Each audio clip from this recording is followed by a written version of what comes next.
I want you guys to understand what I mean when I say Ninaamini Itabadilika. In short, I believe it will change. I'm actually serious when I say I believe in change and I believe that Kenya will change. I know most of you have lost hope. Wengi wenu mmetafuta kazi hamjawahi kupata. Wengine mmefunga biashara zenu. Wengine mmepoteza mali yenu. You've lost your plots. You've lost your pickup. Ile vitu ulitengeneza yote imepotea. And so most of you don't have hope that there is anything that will happen in Kenya because of how things are going. You know, we have a president that owns parliament, and we should be worried that the president was able to pass that motion by 281 MPs. It shows that anaweza pitisha kitu yote, including a state of emergency. So it means anything he wants can pass through parliament with an overwhelming majority, and that's a very dangerous thing kwa sababu inamaanisha there are no checks and balances. Most of you have given up hope because even when you look at some of the decisions that come from our court, unapata some of the decisions are actually rolling us backwards. But why do I believe that Kenya will change? Mimi ninaamini itabadilika. Ninaamini itabadilika because Kenyans have started changing. You know, the biggest problem has always been the citizens. Shida ambayo imekuanga Kenya sio viongozi, ni Wakenya wenyewe. Wakenya wenyewe kwa sababu ya ukabila, kusema huyu ni mtu wetu, huyu ni mtu wa kabila yetu, yeye ndiye atatusaidia. Lakini Wakenya wengi, if you look even at the random views from public participation, most of the people, they have gotten over tribalism. And most are coming out of tribalism. The other thing is most Kenyans wamefika mahali yenye sahi itakuwa ngumu sana to bribe them during elections. They have seen how much pain bribery causes to them. Mtu anawanunulia leso, anawapea mwavuli, yeah, and they've started seeing how it is affecting their life, how we get bad leadership. Mimi chenye naweza waambia from where I am in my rest and holiday, this is what I can tell you. Bad leaders come from bad citizens. Na mpaka sisi wenyewe tubadilishe vile tunafanya vitu vyetu, we will not see change. Bosco amefika. Hello, say hi to Kenyans. Say hello. Sema hello. All right, so bad leaders come from bad citizens.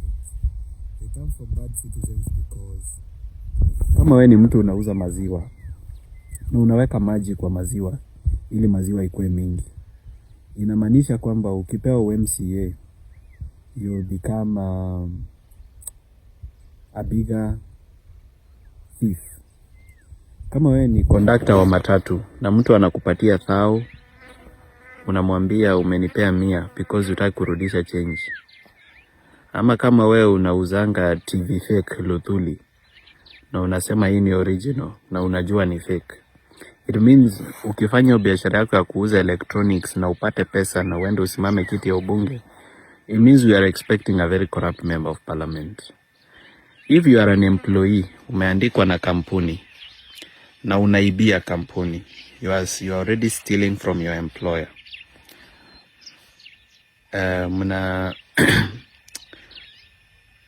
It actually shows that if you are given leadership, hata wewe utakuwa even more corrupt. Kama wewe ni mwalimu na unakula pesa za remedio, ama principal unakula pesa za remedio ulipi walimu, or kama wewe ni mtu wa kuuza nyanya, unaambia mtu ni 3 mbao, akikwambia niekeza 100, una make sure umeficha nyanya 1 ama 2 badala ya kumuongeza. Kama wewe ni mechanic, umeletewa gari utengeneze, unangoa mafla ya client alafu unasema sio wewe. Whoever you are, I mean, Kama wewe ni mtu broker wa mashamba na unauzia mtu shamba yenye unajua haina title na unajua iko na kesi, lakini haumwambii kama iko na kesi, it means ukifanya hiyo biashara yako ya property na ufike mahali usucceed, ukue mbunge, we are expecting very bad leadership. So we need to check our society values and ask ourselves, what do we believe in, and what are our societal values? That's something we need to interrogate, because as long as we have bad values, we'll always have bad leaders, because leaders are a reflection of who we are. Lakini ile kitu inanifurahisha na inanipatia hope, na ndo nasema ninaamini itabadilika, ni Wakenya wameanza kubadilisha mwenendo sana. There is a lot of change happening on the ground. Me, I travel across the country. Even now I'm far away from Nairobi, and where I am, I interact with the locals, I talk to them, I spare some time and have conversations with people in market centers. And people are changing. People are really, really changing how they think. And people are impatient. One of the things I've realized is watu wengi ukiwaambia wangoje paka 2027, they sound very, very impatient. Wanashindwa, tutaumia hivi paka 2027. So Kenyans are very angry and very impatient. So I'm not sure whether this government will actually get to 2027. What I'm sure is that William Ruto is not going to leave power easily.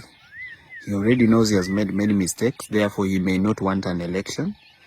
And if there is an election, he might want to ensure that that election he has no opponent, so that he wins by probably 98% the way it happens in Rwanda. So we are bracing for very dangerous times ahead.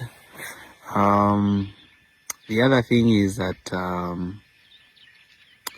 millions of youth don't have jobs. Na vila hawana kazi, wanahitaji wakule na waishi na wavae. So we are looking at a situation where we might have several criminal gangs coming up because of some criminal elements being able to use the youth, because the youth are available for use because they don't have jobs, they are not gainfully employed. So because they are available for use, we could be seeing the rise of very serious criminal gangs. And we are in Haiti trying to save Haiti, but I think we might head that Haiti way unless, the government comes up with a plan to give youths jobs. Because right now there is no hope. Hakuna hope ya youths kupata jobs. And that's the truth. And it really breaks people's hearts. So there is hope for change in Kenya, but hope for jobs for the youth sioni, because the policies I see from government, they are not serious policies that will, give youth employment. Most businesses are closing, so even the youth who already have jobs, we are going to lose them. Kwa hivyo, kama Wakenya, tuamke, tugutuke, kila mtu afanye chenye anaweza. This is something I always say in all my messages whenever I'm speaking to Kenyans. I always tell them, guys, hii kazi si yangu peke yangu. Unajua mimi Morara, sometimes I fight until I get confused. Paka saa nyingine mimi mwenyewe nachanganyikiwa ama nachoka.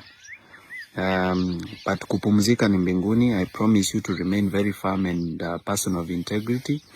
I promise that I'll never be bought or compromised. That's a promise I'm giving to all of you.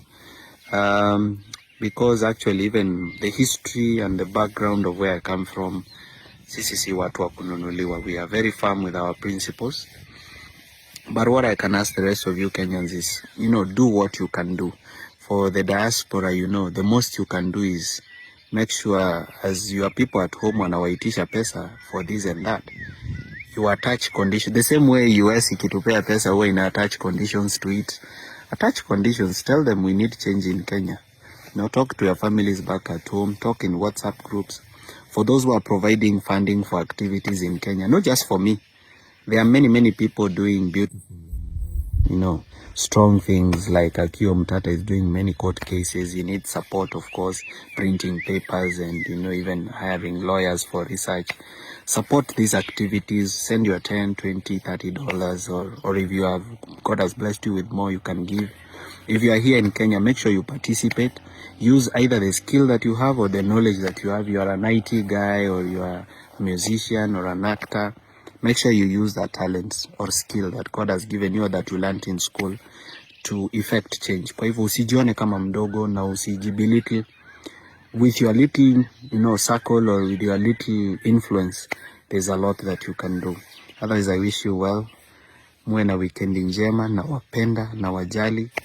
Please don't forget me in your prayers.